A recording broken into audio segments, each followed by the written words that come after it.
Morning guys, again welcome back to my channel. তো সকাল সকাল শুরু হলো বৃষ্টি দিয়ে। যাই হোক, ভোর থেকেই বৃষ্টি হচ্ছে, অনেক দিন পরে গরমের শেষে স্বস্তির দেখা।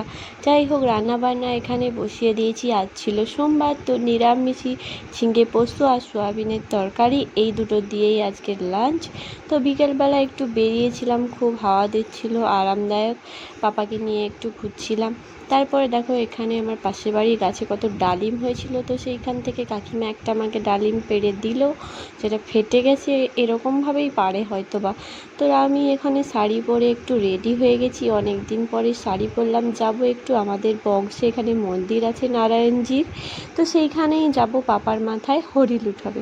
তো যাই হোক, এখানে মন্দিরে আমি চলে এসেছি। তো মন্দিরে এখানে হচ্ছিল পুজো, পুজোর পরে হবে লুট। তো পাপা এখানে ফার্স্ট টাইম এসছে। তো এখানে ছিল নারায়ণজিউ ঠাকুরমশাই, এখানে পুজো করছিলেন। এইবারে হবে হরিলুট। তো পাপাকে এখানে আমি মন্দিরে প্রণাম করিয়ে নিলাম। তারপরে ওখানে একটা আমাদের হরি মন্দিরও আছে, এটা যেহেতু বংশের মন্দির আমাদের, তো সেখানেই আমি যখন নার্সিংহোমে যাই তখনই শুয়ে গেছিলাম। তো ওর অন্নপ্রাশন হয়নি বলে হরিলুটটা দেওয়া হয়নি। তো এবারে এই পূর্ণিমাতে দিয়ে দিলাম। যাই হোক, উনি এখানে কাদার তালের মতো গড়াচ্ছিলেন, যে যেমন পাচ্ছিল। তো হরিলুটের পরে এটা একটা নিয়ম ছিল, কোনো হেলদোল নেই, উনি তো এখন বাতাসা খেতেই ব্যস্ত। হরিলুট মাথা থেকে হচ্ছে আর উনি দমে বাতাসা খেয়ে যাচ্ছেন। দেখবে, এই দেখো ভিডিওটা কেমন লাগলো অবশ্যই